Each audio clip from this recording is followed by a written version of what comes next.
আলু হচ্ছে আমাদের পরিবারের একটা এসেনশিয়াল একটা সবজি। যাই হোক, আজকে আমি আলুটা দিয়ে রুই মাছের কারি নিয়ে এসেছি, কিন্তু এটার একটা ভিন্নতা আছে। হ্যালো এভরিওয়ান, আপনারা সবাই কেমন আছেন? বুঝুন আয়োজন আপনাদের স্বাগত।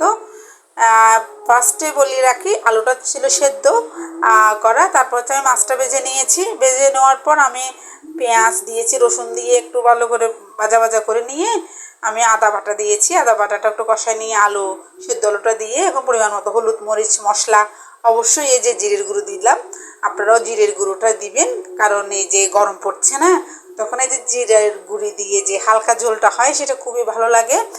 আর কি বলবো, ভালো করে কষাবেন। কষানোর পর পরিমাণ মতো ঝোলের জন্য জল অ্যাড করবেন, আর বিশেষত এটা একটু ঝোল ঝোল করে করবেন।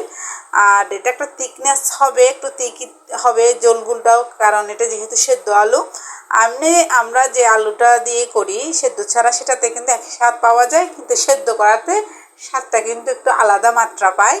আপনারা বাসায় অবশ্যই অবশ্যই করে খাবেন, আমাকে জানাবেন কেমন হয়েছে।